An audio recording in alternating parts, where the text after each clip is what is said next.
வணக்கம். இன்னைக்கு நாம் நரசிம்மரை பற்றி பார்க்க போகிறோம். இரண்யகசிப்புன்ற ஒரு அசுர அரசன் பிரம்மதேவனை நோக்கி தவம் புரிகிறான்.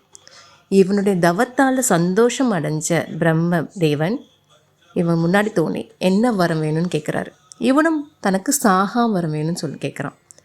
ஆனால் பிரம்மதேவன் இந்த வரம்லாம் கொடுக்க முடியாது, நீ வேறு வரம் கேளுனும் போது இவன் ரொம்ப புத்திசாலித்தனமாக தன் சாவு எந்த மனிதனாலும் இருக்கக்கூடாது, எந்த மிருகம் கையாலும் இருக்கக்கூடாது, அடுத்து வானத்திலும் இருக்கக்கூடாது, பூமியிலும் நிகழக்கூடாது, பகல் பொழுதிலும் தன்னுடைய சாவு நேரக்கூடாது, இரவு பொழுதிலும் தன்னுடைய சாவு நேரக்கூடாது.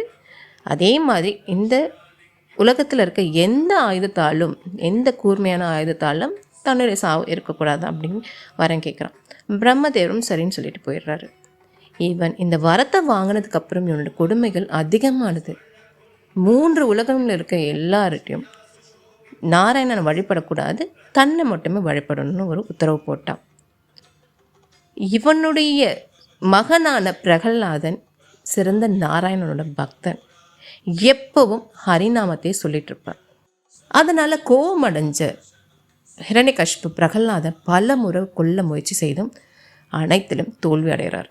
ஒரு முறை ரொம்ப கோபமாக பிரகலாதனை கூப்பிட்டு, உன்னோட நாராயணன் எங்கே இருக்கார், நீ கூப்பிட்ட உடனே வருவாரா, கண்ணுக்கு தெரியாத நாராயணனை கும்பிடுறதுல உனக்கு என்ன பிரயோஜனம்னு சொல்லும் போது குட்டி பையன் பிரகலாதன், என்னுடைய நாராயணன் எங்கேயும் நிரம்பி இருக்கிறார், எப்போ கூப்பிட்டாலும் வருவார்னோடனே இரண்யகசிப்பு கோபமாக அவனோட அரண்மனையில் இருக்க ஒரு இடமா அடித்து கேட்குறாரு. இந்த இடத்துல ஒரு நாராயணன் இருக்காரா, இந்த இடத்துல இருக்காரான் போது இப்படியே அடித்து கேட்டுட்டு வரும்போது ஒரு தூணில் கிட்ட வர்றாரு. அந்த தூண் தங்கத்தால் ஆன தூண். அந்த தூணை அடிக்கும் போது அந்த தூணில் இருந்து நரசிம்மர் வரார்.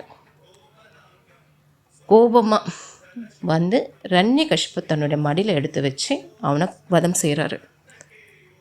நாராயணன், அதாவது நரசிம்மராக வந்த நாழிகை 2 நாழிகை தான் வந்தார். அந்த அவதாரம் எடுத்து இரண்யகசிப்பை கொண்டுட்டு போனது 2 நாழிகை தான்.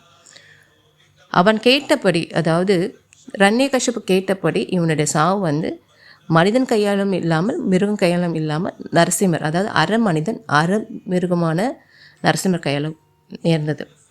பகல் பொழுதும் இல்லாமல் இரவு பொழுதும் இல்லாத சந்தியா நேரத்தில் நடந்தது. வானத்திலும் இல்லாமல் பூமியிலும் இல்லாமல் நரசிம்மரோட மடியில் அவனுடைய சாவு நேர்ந்தது. உலகத்தில் இருக்க எந்த ஆயுதங்களும் இல்லாமல் நரசிம்மரோட கை நகம் விரல்களால் அவனுடைய சாவு நேர்ந்தது. இவனை வதம் செஞ்சதுக்கப்புறம் நரசிம்மரோட கோபம் தனியவே இல்லை. எல்லா தேவர்களும் நரசிம்மர்கிட்ட வர்றதுக்கு பயந்தாங்க. ஆனால் சின்ன பிரகலாதன் நரசிம்மர் பார்த்து பயப்படவே இல்லை. நாராயணன் எந்த ஒரு இடத்தாலும் அவர் நாராயணன் தான் அப்படின்னு சொல்லி ஹரிநாமத்தை பாடிக்கிட்டே நரசிம்மர்கிட்ட போகிறார். இவனுடைய பாடலை கேட்டதும் நாராயணனோட கோபம் கொஞ்சம் கொஞ்சமாக தனியுது. தன்னுடைய கைகளை எடுத்து பிரகலாதன் தலையில் வைக்கிறாரு. அதாவது உனக்கு எப்பவும் நான் பாதுகாப்பாக இருப்பேன்னு சொல்கிற மாதிரி தன்னுடைய கைகளை வைக்கிறாரு. பக்தன் பிரகலாதன் கூப்பிட்ட உடனே காலம் தாழ்த்தாமல் அவனை பாதுகாத்த தெய்வம்தான் நரசிம்மர். அதனால் நாம் நம்மளுடைய கவலைகளை நரசிம்மர் பாதத்தில் சமர்ப்பிக்கும் போது உடனே அவர் நம்மளுடைய கவலைகளை தீர்ப்பார்.